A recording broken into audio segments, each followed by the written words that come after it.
இருசக்கர வாகனத்தில் செல்லும் போது தலைக்கவசம் அணிய வேண்டும் என்ற பொறுப்பு இளைஞர்களிடையே அதிகரித்துள்ளது. அவற்றை ட்ரெண்டிற்கு ஏற்ற வகையில் வரைகலை காட்சிகளுடன் அணிந்து கொள்ள இளைஞர்கள் ஆர்வம் காட்டி வருகிறார்கள். இருசக்கர வாகனத்தை ஓட்டுபவர் மட்டுமல்ல, பின்னால் அமர்ந்து செல்பவரும் ஹெல்மெட் அணிய வேண்டும் என்ற உத்தரவு பலனை தந்து வருகிறது. இளைஞர்கள் பலர் தன்னார்வத்துடன் தலைக்கவசங்களை அனைத்து இடங்களிலும் அணிய தொடங்கிவிட்டனர்.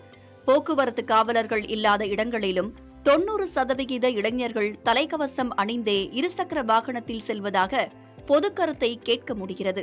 தலைக்கவசத்தை அணிய ஆர்வம் காட்ட தொடங்கிவிட்ட அதே வேளையில் அவற்றை தங்களுக்கு பிடித்த வித்தியாசமான ட்ரெண்டான கிராபிக்ஸ் காட்சிகளுடன் அணிந்து கொள்வதையும் இளைஞர்கள் விரும்புகின்றனர். இத்தகைய சூழலில் விலை மதிப்புமிக்க உயர் ரக தலைக்கவசங்களில் கொடுக்கப்படும் அதே கிராபிக்ஸ் காட்சிகள் தற்போது பட்ஜெட் ஹெல்மெட்களிலும் வரத் தொடங்கிவிட்டன என்கின்றனர் விற்பனையாளர்கள். இப்போ மெயினான ரீசன் பார்த்தீங்கன்னா போலீஸோட ஃபைன்ஸ் ரொம்ப அதிகம் சார். நெக்ஸ்ட் பார்த்தீங்கன்னா இப்போ பேசிக்கான ஹெல்மெட்ஸ்லேயே நல்ல கிராஃபிக்ஸ் வர ஆரம்பிச்சிருச்சு. ஸோ பசங்க மத்தியில் அது ஒரு ஃபைனுங்கிறதோட பசங்களுக்கு அது ஒரு ஃபேன்சி ப்ராடக்ட் மாதிரி ஆயிடுச்சு. இப்போ வண்டி வாங்குறதுக்கு முன்னாடியே ஹெல்மெட்ஸ் பர்ச்சேஸ் பண்ணிட்டு போறாங்க. அந்த வண்டி ஃபோட்டோ காமிச்சு இதுக்கேற்ற மாதிரி ஹெல்மெட்ஸ் கொடுங்க அப்படின்னு சொல்லி பர்ச்சேஸ் பண்ணிக்கிறாங்க. ஆக்சுவலாக யங்ஸ்டர்ஸ் மத்தியில் இது ரொம்ப ஒரு ஃபேன்சி பொருளாகவும் இருக்கு. நெக்ஸ்ட் அவங்களுக்கு ஒரு சேஃப்டியாகவும் இருக்கு.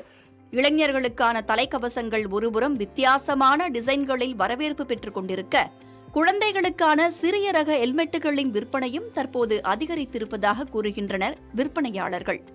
ஹெல்மெட்களின் தேவை அதிகரிப்பதன் காரணமாக முன்னணி நிறுவனங்கள் போட்டி போட்டுக்கொண்டு விலையை குறைத்து வருவதாகவும் குறிப்பிடுகின்றனர். சார் இப்போ பாத்தீங்கன்னா கிட்ஸுக்கு ஹெல்மெட்ஸ் ரொம்ப அதிகமாக போயிட்டு இருக்கு. ஆக்சுவலா இப்போ உங்களுக்கு மார்ச் மந்த் ஆயிடுச்சு. உங்களுக்கு ஏப்ரல் மேலாம் பாத்தீங்கன்னா கிட்ஸோட ஹெல்மெட்டோட சேல்ஸ் வேல்யூ ரொம்ப இன்க்ரீஸ் ஆகும்.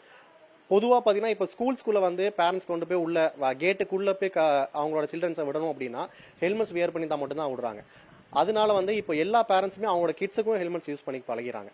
இப்போ அதே மாதிரி உங்களுக்கு கிட்ஸுக்கு ஹெல்மெட் யூஸ் பண்ணும்போது அவங்க சின்ன வயசுல இருந்தே அதோட ஹெல்மெட்டோட பிளஸ் அவங்களுக்கு தெரியுது, அதோட அவேர்னஸும் அவங்களுக்கு சின்ன வயசுலேயே தெரிஞ்சிருது. ட்ரெண்டிங் டிசைன்கள், கண்ணை கவரும் கிராபிக்ஸ்கள் என வித்தியாசமான முறைகளில் தலைக்கவசங்கள் இளைஞர்களின் ஆர்வத்தை ஒருபுறம் தூண்டியது அவர்களின் உயிரை பாதுகாக்கும் முக்கிய அம்சமாகவும் மாறியிருப்பது மகிழ்ச்சிகரமான ஒன்றாகவே பார்க்கப்படுகிறது. உயிர்காக்கும் கவசமாக இருந்த ஹெல்மெட்டுகளை இக்கால தலைமுறை இளைஞர்கள் ட்ரெண்டான ஃபேன்சி பொருள்களாகவும் பயன்படுத்தக்கூடிய ஒரு சூழலில் அவற்றின் தேவை அதிகரித்து அதிக விலைக்கு கிடைத்துக் கொண்டிருந்த அந்த கிராபிக்ஸ் நிறைந்த ஹெல்மெட்டுகள் குறைந்த விலைக்கே கிடைக்கக்கூடிய ஒரு சூழல் தற்போது ஏற்பட்டிருப்பதாக விற்பனையாளர்கள் கூறுகின்றனர். புதிய தலைமுறைக்காக கோவையிலிருந்து ஒளிப்பதிவாளர் தீபனுடன் பிரவீன்.